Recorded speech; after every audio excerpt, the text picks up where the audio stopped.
Good afternoon. As you're making our way into our session, welcome. You've made it to the GCSP Grand Challenges Scholars Program. So we have a few people joining us still. So I'm just going to cover a couple of the logistics of the session itself before we actually start the presentation. So as you trickle in, just sharing a couple of the features that you can expect for today. Today is a Zoom webinar. So the thing about the webinar is that all of our attendees, your video and your audio is automatically turned off. So we cannot hear nor see you, but hopefully you can hear and see us okay. The other feature of the Zoom webinar is that the chat has been disabled. That doesn't mean we don't want to hear from you. We absolutely do. So the way you ask questions is through the Q&A feature, which you should see at the bottom of your screen. So we really do highly encourage any questions throughout the whole session. There are no bad questions. So as you think of something, put them in the Q&A and we'll either address it right away or save it to the end for more of a Q&A discussion. So the chat has been disabled. Keep an eye on it. We'll be sending links your way or information your way that way. So anything to us, you'll just use the Q&A feature. So just a couple other things before we kick off. This is part of our Admitted Student Day series. So there are many different sessions all about the Fulton Schools of Engineering and what you can expect for the fall. So as admitted students for the fall, you have a fun and exciting choice ahead of you about where you're going to go, what major you're going to pursue, and what programs you're interested in. So these Admitted Student Day series, they're all geared towards that, just helping you get some information so you can make an informed decision. The session for today is a highlight of our Grand Challenges Scholars Program. It's GCSP for short. Something you'll see within Fulton and ASU's lots of acronyms. So GCSP is what we're going to be covering today. And we have Dr. Amy Trowbridge, who is the director of the GCSP program, joining us, as well as Bruce, who is one of the coordinators for our program, and Michael, who is one of our students in the program. So without further ado, I'm going to turn it over to Amy. She's going to share a little bit about the program, and then I'll be on the back side of things helping monitor the Q&A and the chat. All right, Amy, it's all yours. Awesome. Thank you, Nina. And you did the introductions for me. So we're done with that part as well, which is perfect. You guys will get a chance to hear from Michael later today after I go through some presentation slides, because we definitely feel it's most important to hear the student perspective, so you can hear kind of his view of the program and his experience in the program so far. But first, I'll go ahead and share my screen because I do have some slides that I'll talk through just so that you have something to look at while you're also listening to me. Hopefully, we try to include visuals in here as much as I can so you can actually see some fun pictures and things and experiences that you could take a part in as part of this program. All right, so you guys should see my slides. I'm going to go ahead and click present. Cool. Awesome. So this is we're going to be talking about the Grand Challenges Scholars Program. This is a program that is not unique to ASU, but we're actually one of 90 institutions around the world, majority in the US, but around the world that have this program. And this program actually was originally founded by 3 engineering deans over a decade ago now, and it was endorsed by the National Academy of Engineering. And so students who graduate from this program actually get that national recognition. They are recognized by the National Academy of Engineering as a Grand Challenges Scholar. And so graduates from this program join this community of alumni that have all done amazing things and that have this national prestigious recognition. Lost my words there for a second. Anyway, and as a student, you're joining this community. So you would be joining, as a student in GCSP, you'd be joining the ASU GCSP community, but that community is just part of a much broader community that goes across, like I mentioned, 90 different institutions. The program itself, we like to refer to by this kind of tagline here, curricular and co-curricular experiences focused on a Grand Challenges theme. And that'll make sense to you as you start to see what this looks like. But basically this program, as you'll see in more detail, is kind of a choose your own adventure of sorts. Students can choose their own set of courses and experiences that they want to complete. along their pathway throughout ASU by participating in all of our different Fulton Schools programs, as well as other ASU programs and activities and coursework that you're doing towards your degree. And you can kind of group all that together to form this portfolio of experiences and courses focused on preparing yourself to address a important global challenge. All right. So what is GCSP? I said a little bit of this already, but again, it's a co-curricular program. It does span your entire collegiate career. So keep that in mind as you're seeing some of the slides and some of the student experiences during the slides today, during the presentation today. This is not something you do in one semester or 1 year. You're actually part of this over the course of your entire collegiate career, and you can finish it at any pace that you want to, depending on your pathway. It is a community of scholars supported by faculty and staff. So we're at ASU, we focus on GCSP as a community. And so we do a lot of events, we have GCSP student leaders that hold a lot of events and interactions or try to promote interactions amongst the students so that you guys all join a community together. And it's an opportunity, as I mentioned, to connect experiences into a cohesive portfolio focused on solving global challenges. One thing that I'll mention here, and this is from the student perspective that I've heard from students a lot, is sometimes students will say that GCSP kind of was something that either motivated them to do the things they wanted to do anyway, or it was a way to connect together their experiences that they wanted to do anyway into a more cohesive portfolio that they could then present to future employers and graduate schools. And Michael's nodding, I appreciate that. So you can believe me, it came from students. All right, so in terms of what the program is this program is defined by 5 competencies. So they're listed on the screen, but these are basically the 5 characteristics of a Grand Challenges Scholar that graduates from the program. So you would develop talent, which is technical expertise, through mentored research or creative project experiences. So really applying your skills that you learn in the classroom to real world problems. Multidisciplinary, which is really focused on developing an interdisciplinary systems perspective. As you might imagine, all the global, or as you might know, all the global challenges around us today are very complicated. They're not purely technical. So you need to pay attention to things like policy, economics, human behavior, social sciences, et cetera, when you're developing solutions to those challenges. And so that's what that part is all about, is helping you to develop that perspective. You're not going to become an expert in all those areas, but it helps you to learn some of those become aware of some of those areas. Viable business entrepreneurship, developing an entrepreneurial mindset, which you'll hear a lot in the Fulton Schools, because we are trying to develop all of our students to be entrepreneurially minded engineers, because it is important. But in this program, you go one step further and try to really get experience in developing like a business model for an idea that you might want to take further in the future. Multicultural is all about being aware of other cultures and about how culture influences the success of solutions. And then social consciousness, which is kind of a hard topic to really define, but it's accomplished most often through service learning, which means you're actually, while you're a student, applying your engineering skills to solve or to address problems that a community has and really benefit them right then. So create value for society, for a community while you're still a student. So that's an important one as well. So students in the program will work, again, across their 4 years or however long they're here at ASU to develop these 5 competencies through a collection of courses and or experiences.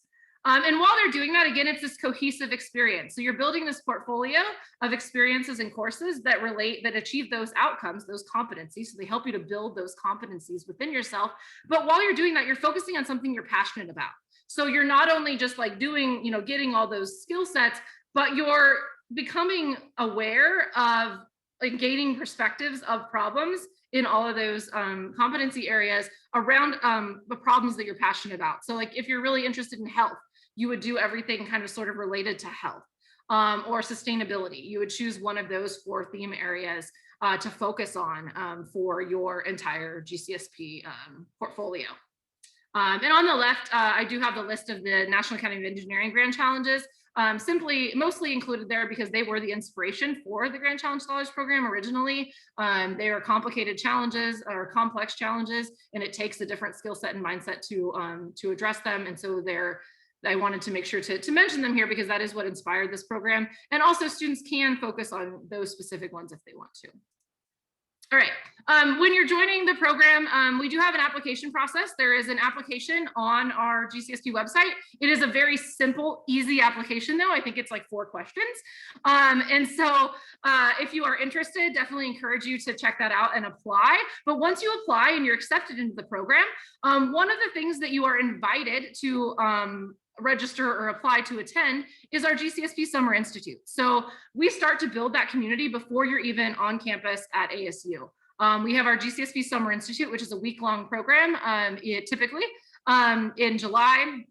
That basically you meet other peers in your that are all incoming students.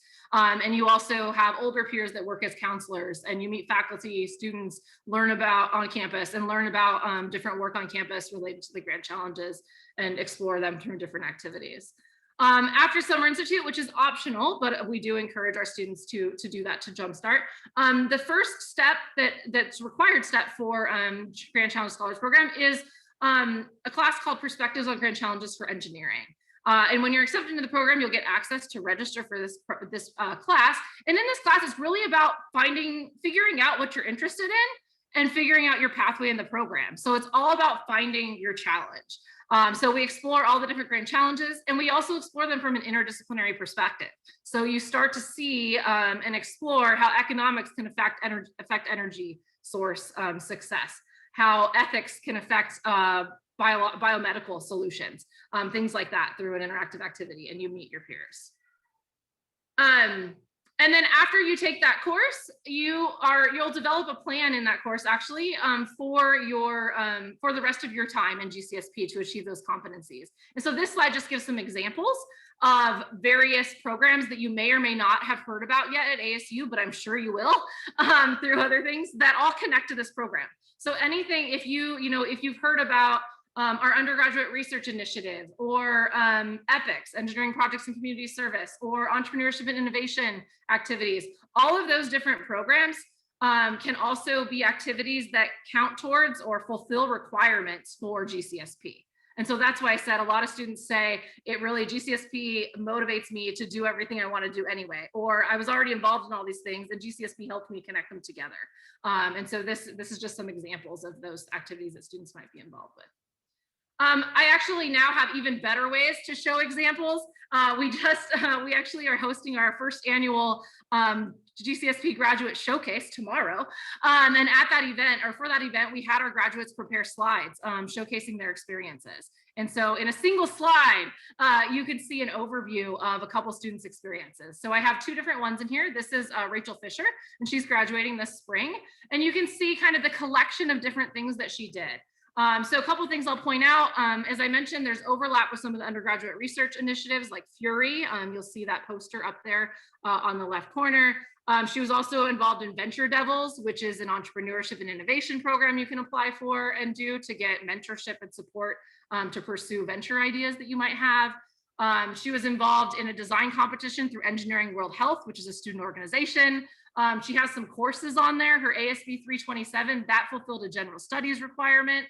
But it also worked towards GCSP. And then her service learning was actually I can't remember what that acronym stands for, but it is, I think it's health and wellness or something like that, but it's an ASU initiative, ASU-wide initiative that she was a part of. And she was able to do that for her service learning focus because her competency, because her focus was on health. So you can kind of just get an idea of how that experience or all those experiences might come together to form a portfolio. And then secondly, this is Cindy Rogel, and she also is graduating this spring. And hers is a little bit different. She also has a couple courses, STS 332, COM 263. Those are both actually pretty common classes amongst our GCSP students, but I think it's because they also fulfill general studies requirements. She also has been involved in engineering projects and community service, or EPICS program, which is very popular amongst our GCSP students. She also was a counselor for our E2C2. Or E2 camp. She participated in a unique entrepreneurial experience that was hosted that actually had students from 12 different institutions that have GCSP all came together for a program at ASU a couple of years ago. And so she actually got to work on teams of students from other institutions working on problems to develop her entrepreneurial mindset. And then she has an honors thesis. So if you're a Barrett student, Barrett connects really nicely to this as well through either courses or through your Barrett honors thesis. All right. I'm almost done because I'm talking too much. All right. So that kind of hopefully gives you a few examples at least of what a pathway might look like and what it might include. In terms of opportunities at ASU, of course, we also have opportunities like we have a GCSP research stipend that is similar to the Fulton Undergraduate Research Initiative program, which basically provides you funding to support research activities and also allows you to present your work at a poster symposium. We also have a travel grant or experiential learning grant that you can use to study abroad and things like that. And then on this slide, I have some other things just to showcase other opportunities. So in the FSC 150 course, we have a poster session at the end, which is what the top right picture is, where you have a chance to show your work even in that first class with faculty, staff, and students. On the bottom middle is another one of our alumni doing research in a lab. And then on the bottom right is actually me with a couple of our alumni at an annual meeting, a national annual meeting of the GCSP in Washington, DC. We've taken students to when travel was possible to different opportunities like that, even sent students to China, to London for various Global Grand Challenges Summit events as well. Cool. So to summarize quickly, and then I'll pass it off to Michael, and hopefully he'll be even better about describing the value from the student perspective. But basically, to summarize the value of GCSP, it's diverse experiences and skill set that it's providing you with. It's more than you would get in your technical engineering coursework. It's a more cohesive educational experience. Again, a way to kind of connect everything together to an area or a problem you're passionate about. You get national recognition, which is important as well, which gives you increased competitive advantage when you're looking for jobs. Also gives you access to special opportunities. As I mentioned, we do have our own research funding, our own experiential learning grant, travel funding, as well as other faculty dinners and industry and connections with industry and things like that. And then finally, you're joining a community. So you're joining a smaller community of like-minded scholars within this larger Fulton Schools community. It's all highly motivated students like you all are, I'm sure, bringing you all together to help each other to pursue your passions. And we have a dedicated faculty and staff here to support you. All right, I'm gonna jump. We can probably put some of these links in the chat. So I'm gonna actually stop sharing. And I will go ahead and pass things off to Michael and ask him to share a little bit of his experience from his perspective. Probably start with your major and your year and all that good stuff. Yeah, of course. So hi, everybody. My name is Michael. I am currently a sophomore in biomedical engineering. I'm actually one of the student leaders for GCSP. And I chose the theme area of health because ever since I was a kid, both my parents are science teachers. So I was always interested in like genetics and biology and pharmacogenomics and bioethics, surprisingly. So I chose the health theme area because it was the one that most spoke to me. And my GCSP experience starts back in June, right before I even stepped foot on ASU campus as a freshman. And beforehand, I was trying to look for a program that encompassed everything I was interested in because I really wanted to do like R&D research. I also wanted to do a service learning opportunity because previously I had done EPICS High at my high school. So I wanted to continue that in my engineering career at ASU. And so June rolls around and I get an email from Dr. Trowbridge saying, hey, do you want to join the Grand Challenge Scholars Program and do you want to do Summer Institute? And I was like, what is GCSP? And I clicked the link, went to the website, and as I was scrolling down, seeing the competencies, I just kept check marking everything. I was like, oh, entrepreneurship, check. Oh, service learning, check. Research, check. Multicultural, check. Like all of these boxes were checked. And I was like, this is the oh, sorry, my phone's ringing. But yeah, all these check marks got checked because I was like, oh, yeah, that's definitely what I want to do. And so I joined it, and Summer Institute rolls around. Sorry, the phone's ringing. I'm going to wait. Okay. And so Summer Institute rolls around, and I just remember, sorry, that distracted me. Okay. So I joined GCSP, and the application was just a couple questions, and then you're a Grand Challenge Scholars. And then I did Summer Institute, and that really exposed me to everything and changed my whole engineering career for the better, because I met so many diverse and amazing people there that I've maintained friendships with for the past 2 years, even in the pandemic. And in Summer Institute, every day for each theme area, they introduce like 2 faculty to you. And the faculty are like, okay, so in like 1 to 2 years, whenever you like develop your technical skills through Fulton, go ahead and contact us about research. And I was like, okay. And then after Summer Institute, you translate really well into your first year as a freshman, because a lot of your classmates, as Dr. Trowbridge already said, you meet a lot of people in Summer Institute and they become your classmates in FSC 150. And then in addition to FSC 150, I also joined EPICS and did 2 semesters of that. I also joined Fulton Ambassadors run by Nina. And yeah, I just had a jam-packed first year of completing the competencies. I know in my FSC 150 class, that was a really cool experience, because in your FSC 150 class, you go through like every 2 to 3 weeks, you go through a new theme area. And I had Dr. Trowbridge as my instructor, but every 2 to 3 weeks, you are introduced to a new theme area, and she brings in like faculty, and you do really cool interactive games based on that theme area. And then you do research into other like institutions and other faculty from other universities that you have interest in. And you even get to interview a faculty member at ASU, which I think is really cool. Like whenever I interviewed my faculty member, I've still kept in contact with them, and they're actually the faculty member that I'm going to research with next year in my junior year. And her name's Dr. Emma Froh, and she does a lot of stuff relating to emerging technologies and bioethics.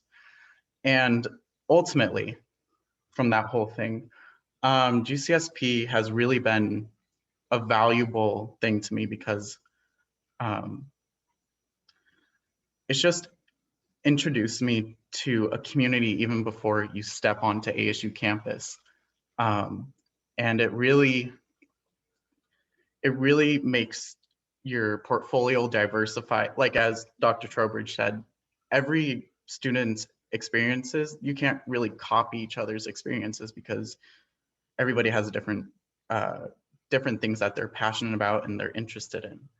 And so you just, like I said, you meet so many different people and you get to know them. And then if you're interested in something, maybe like, oh, I kind of want to do an Alzheimer's lab, and your friend is in GCSP and is already doing the Alzheimer's lab, they could, recommend you, or, you get connected in that way. And so, yeah, it's been very valuable to me, and I absolutely love it.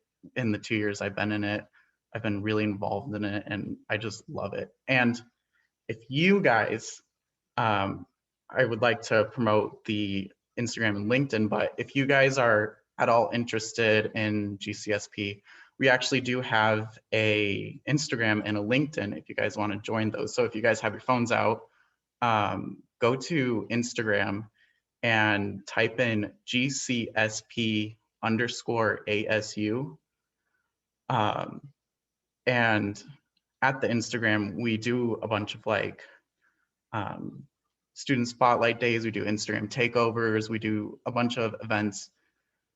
And we highlight a bunch of events that we're gonna do at for the students. And so Also with the Instagram and for the LinkedIn, if you just type in GCSP ASU in the search bar for LinkedIn, you can join, you can find students that are in GCSP that maybe you want to connect with.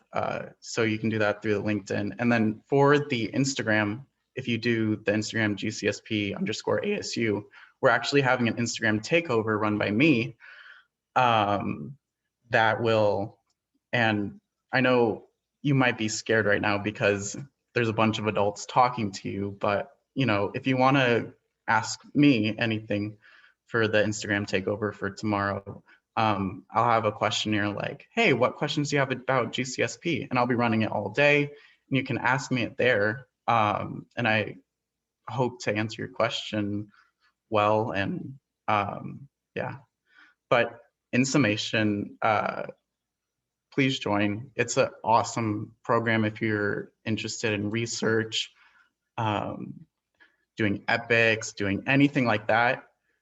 Join it. It's a really cool program. And thank you for listening, and have a great day. Great. So we've had a lot of really good questions come in through the Q&A as the presentation has gone on. So just if you haven't checked out the Q&A, you should be able to see most responses publicly. So kind of scroll through everyone's questions, see what there are. There are a couple outstanding ones that I think would be a really great question to kick off our Q&A. So as you think of questions, please just put them in the Q&A and we'll field them as they go. So one of the questions that came on early is the time commitment for the program. So between Amy and Michael, do you want to speak a little bit about the hard requirements as far as the time commitment that way? And then maybe Michael, if you want to chime in about the student's experience, that would help, I think. Awesome. Perfect. So yeah, it's our answer a lot of times these things is it depends. But so the time commitment, again, it's really every student's designing their own pathway through this program. And so the amount of time that you're spending outside of class and the number of credit hours that you're using for the program, the number of courses you're taking for the program really is up to you. You're going to choose which way you want to go. So in the requirements, I'll give an overview of the requirements so it makes a little bit more sense.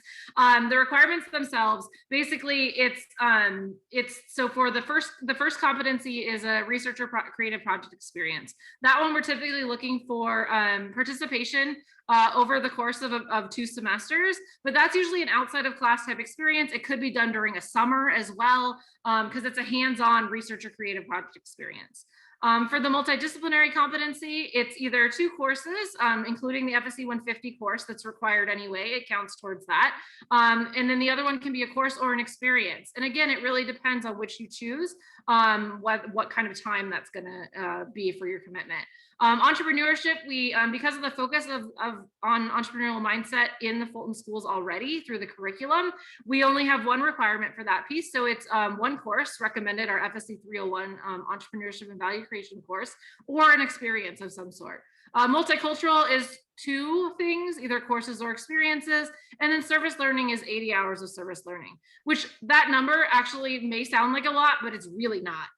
Students sometimes will do that much over the course of a year, like just by, 80 hours is not a whole lot if you're doing on like a per week basis or whatever over the course of a year or multiple years. So it really but again, it depends on your pathway. It depends on what you're doing. Epics has been mentioned, engineering projects community service. So I do want to mention that one specifically is something that counts towards our social consciousness or service learning competency. If you do 2 semesters of that 1 credit project-based class, you would fulfill that entire competency. And so there are a lot of ways where things that you might want to do anyway are going to connect back in. And again, in terms of courses, we really highly recommend if you do want to take courses, do it for your general studies requirements. Find something that also fulfills a general studies requirement or a Barrett honors course for a Barrett honors credit requirement if you're in Barrett.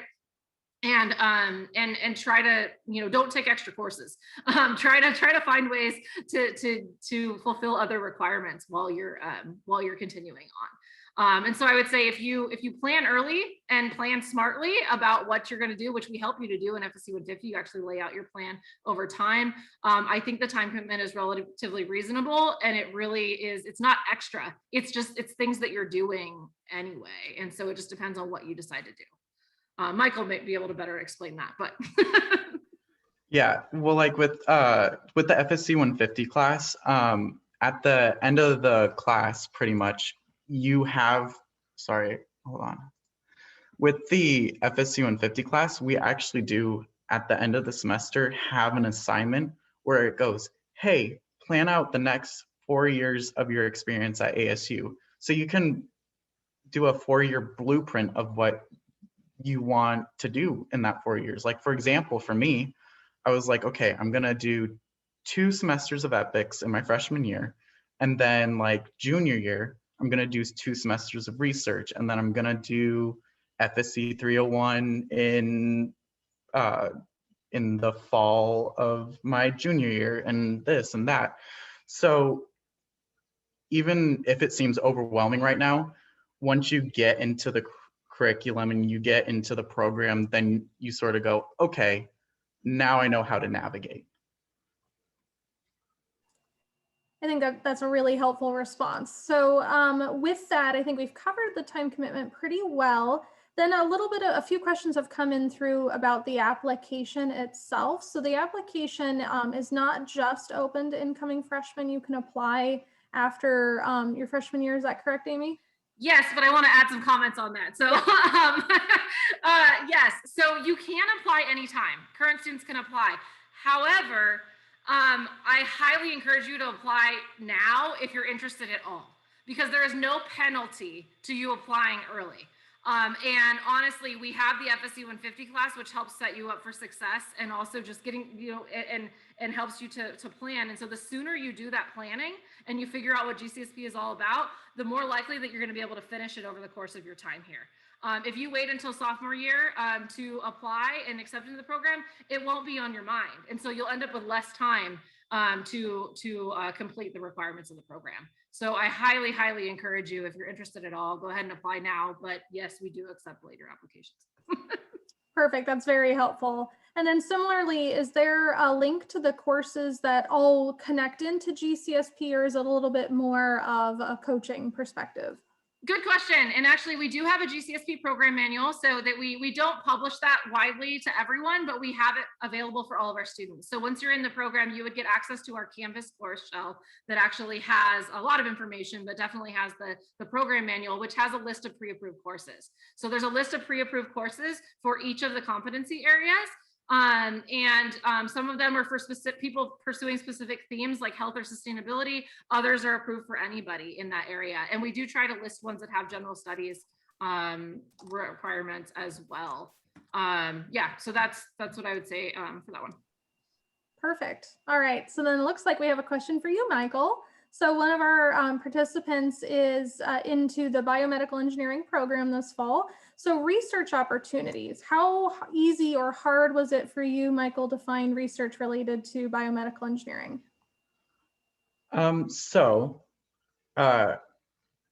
Before I switched to biomedical engineering, I was actually material science, but I was also interested in biomedical engineering no matter what. So to look for any labs you're interested in, what I would recommend, if you go to the School of Biological Sciences and Health Engineering, that school, and you go to faculty and you scroll down, you can actually find faculty that have labs currently that maybe you would be interested in. Because I know I did that before I came to ASU. I just looked up the school I was a part of and looked to see if there was any labs that were available, and I chose my top 5. And once I developed more technical skills, like I applied to the Holloway lab last semester, and all you do is just email the professor and have a little bit of research them a little bit so that they know sort of that you find them interesting. And so, yeah, so go to the school that you're interested in, look to see if that faculty member has research. And then once you develop those technical skills, go ahead and like email them. There's no hurt in emailing them to see if they have a lab position that's opening. Yeah, that's definitely something from the staff perspective, is that the faculty are really outstanding to work with here at ASU. And faculty really want to help you succeed in your own research. It's really just a matter of kind of getting the confidence up to email them or to say research their bios, like Michael mentioned. So it's definitely something from my outside perspective of staff. It's really an easy thing to find research if you are interested in participating in it. And then Amy, did you want to speak a little bit about maybe research from the GCSP perspective? Do you help students find ways to do research? Good question. So yeah, we try to help you to make those connections. Ultimately, the process that Michael described, where the student has to go and contact faculty member and meet with a faculty member and to talk about their research and to find out about opportunities, that's always going to be a necessary step. Because that's the only way that you can really go and learn more about the faculty member and what they're doing. And so we can't do that for you. Nobody can do that for you. But what we do is try to encourage that and try to give you opportunities to connect to faculty. I'll point out 2 ways that we do that. One is in the FSC 150 course, and Michael kind of referred to this. One of the assignments in the FSC 150 course requires you to go to look up faculty that are doing research you're interested in, and actually to contact one of them to hold a meeting with them. Just for this purpose, to go and talk to them about research. And really the main reason we have that assignment is just to help encourage you to go do that, to reach out, which can be hard and can be intimidating, to reach out to faculty, meet with them, and learn about research and start making those connections. So that's one way. The second way is every year, although this year was different, unfortunately, but we hold usually in the fall, one of our GCSP signature events for our community is a faculty dinner. And it's all about networking and research opportunities. That's the whole purpose of it. And so it's an opportunity for students and faculty to meet and connect and network with each other and learn about research opportunities. So there's other ways as well, but those are 2 I'll highlight. Yeah, there's a lot of support. So don't feel like you're going to be left to your own devices to try and navigate all of this. There's definitely a lot of support within the GCSP program, but really truly all Fulton programs. And that actually is similar to what the last question that the Q&A came through is there going to be support from an advisor? Because there are a lot of opportunities available at ASU.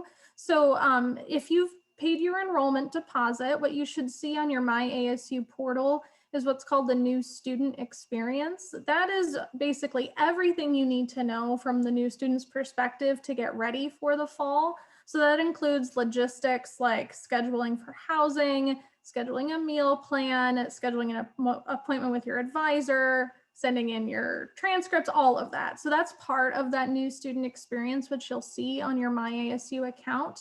And one of them is scheduling that one-on-one meeting with your academic advisor in which they'll help you plan your courses. So if things that you've listened to in our admitted student days are of interest to you, so GCSP or EPICS or Fury, that's definitely something to talk to your advisor to, just so they know kind of where your interests are, so they can help navigate and plan your time. And even after that first initial meeting, your advisor is there to truly be an advisor. So asking them and talking to them frequently is really helpful, so they know where your interests are, so they can guide you to best kind of find ways to do all of that. Now, the application deadline for GCSP, is there an application deadline for the fall semester? No. So our applications are accepted on a rolling basis, but I will mention that, we do encourage you to apply sooner rather than later if you're interested, mainly because it'll give you the opportunity to be invited to sign up for our Summer Institute program. And then the second reason is so that you can get enrolled in FSC 150 for the fall.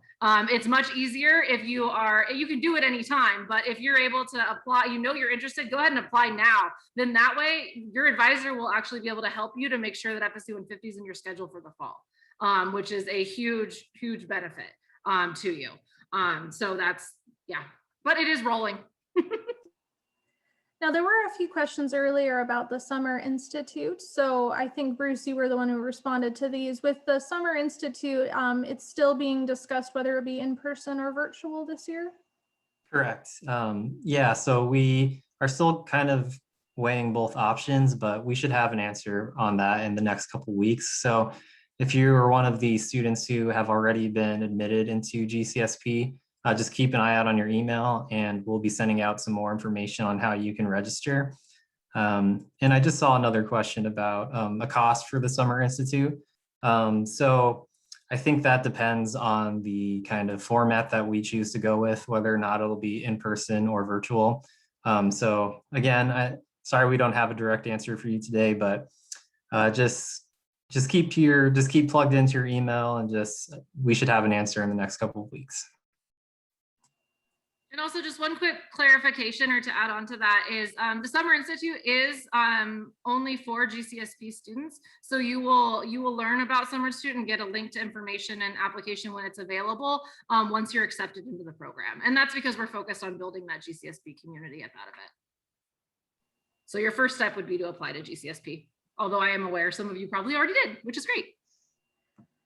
So at this point, I don't see any other questions in the Q&A, so we will certainly stick around to see if there are any that pop up. So I'll just share a couple things from the staff perspective as prospective students for the fall, just some things to be on the lookout for. I mentioned it earlier, but as soon as you pay your enrollment deposit, you'll then have access to the My Student Experience, or the new student experience, on your My ASU account. So that is really going to be all of those logistics about getting prepared for the fall. So definitely keep an eye on your My ASU account as you are deciding where it is that you would like to go for college. And if you choose ASU, then that new student experience will help walk through all of those necessary steps. Okay, we did have a question come in. Are there opportunities for research at the medical college? Okay, so I believe this question is about pairing with different colleges at ASU. So Amy, do you want to talk, I guess, a little bit about maybe the connection between different colleges? Sure, and I don't exactly know which medical college, because ASU unfortunately doesn't have a medical school, but ASU does have a lot of partnerships with the Mayo Clinic.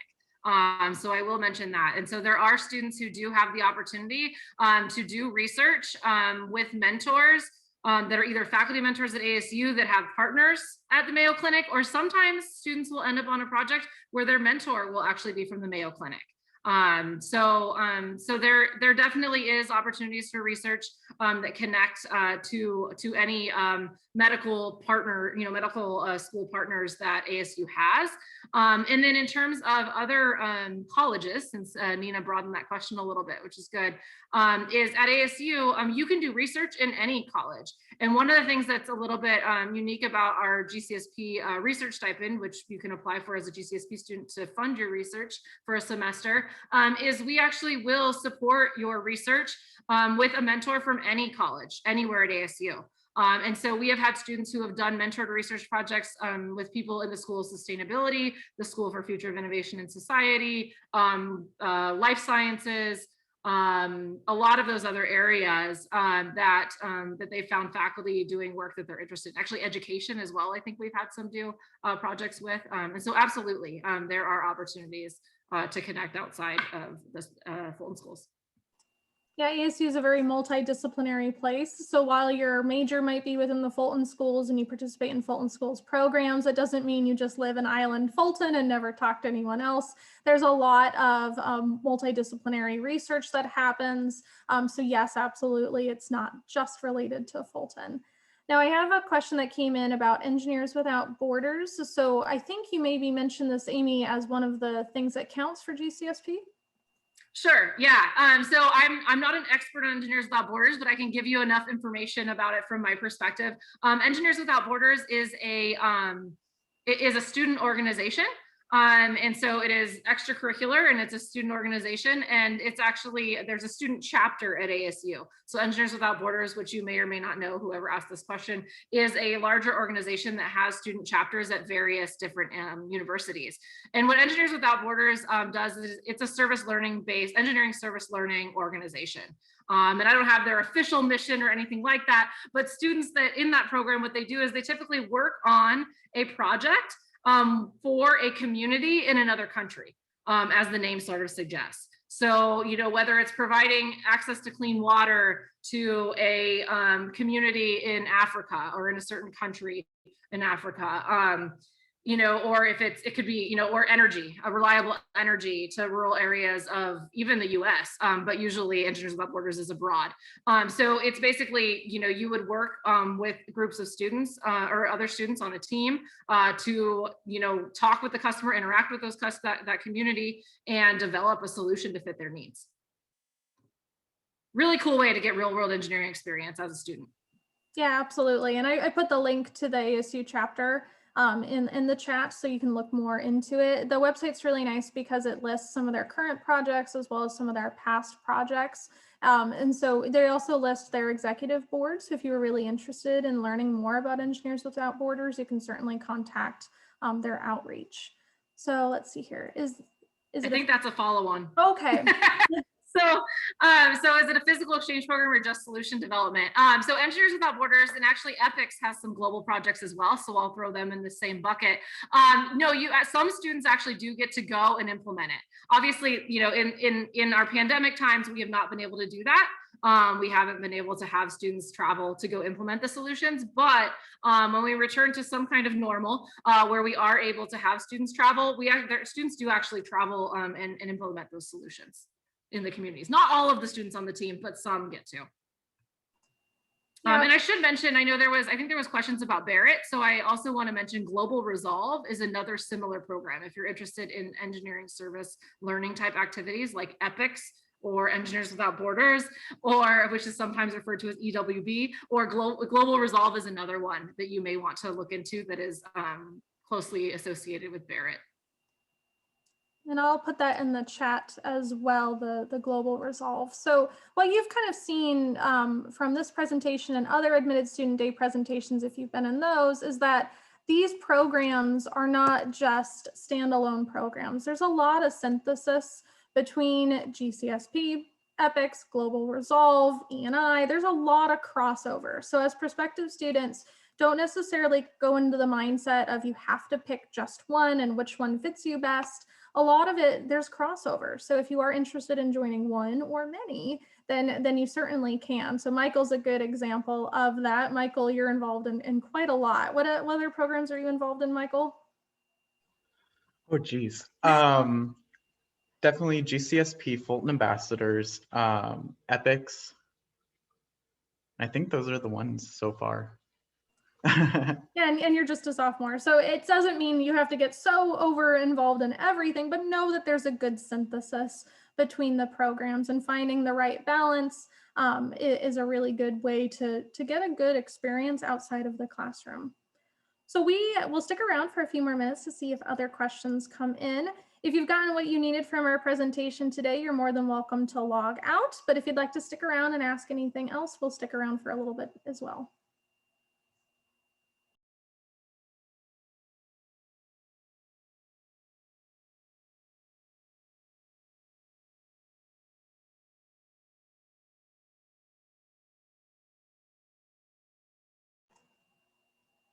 You are very welcome.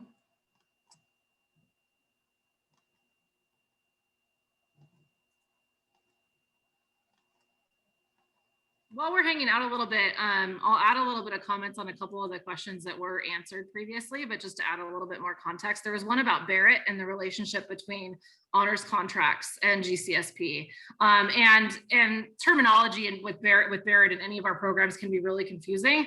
Honors contracts typically are related to a specific class, and so they're just a project that you do for a class in order to get honors credit for that class. And so those typically are not, and Bruce kind of answered this, you know, those aren't related, but your honors thesis actually could count towards multiple different, or towards one of many different GCSP competency. We actually had two seniors, one of them actually was listed here. She actually used her honors thesis for the multidisciplinary competency because she was focused on learning social sciences related research methods to study the motivation of certain students in engineering education. And so there's kind of different ways that you can have that count. The other thing I'll mention is a lot of students, if they are doing research and things like that, you can often get like honors credits for that, and also credits sometimes for research through your disciplines as well. And so there's definitely many different ways to kind of double dip between different experiences, and sometimes count even towards credits towards your degree. We do have a question that came in more kind of big Fulton picture. So the question is, do you have your own counselors or advisors for our school, or is it generic pool? So within the Fulton schools, the way we're organized, we have 6 schools of engineering tailored towards the disciplines. So the like disciplines are grouped together. And then for each of those 6 schools, there are advisors within that school. So Michael, for example, he's part of our School of Biological and Health Systems Engineering. So that school has their own advisors that really know that biomedical engineering program. So depending on which school you are in, those are the counselors and advisors that you'll be communicating with. When you begin at ASU, you'll have your first year advisor. So they're really very much aware of first year student concerns and questions. Now that very well could be your same advisor for those 4 years, or sometimes there is some flexibility in the advising office. But either way, you are going to be getting that tailored support specific to your degree, which is a really nice thing, because within Fulton, there are 25 different undergraduate choices to choose from, which is a lot. So it's not just general engineering and technology advising, it's specific to your school of engineering. I think I saw one more come in. Yeah, I was just asking what's the cost of to participate in the program. That's something I feel like we always forget to mention, but it is a free program. So all the costs for the program are covered in your tuition and fees. So. Yeah, thanks for sharing that. It's nice, it's free. All right, we've had some really great questions come through. If there are any other questions, we are happy to help answer them. But if you've gotten what you need from your session, you may log out. Otherwise, we'll stick around here, I say, right until 4 o'clock, and then we'll end the session.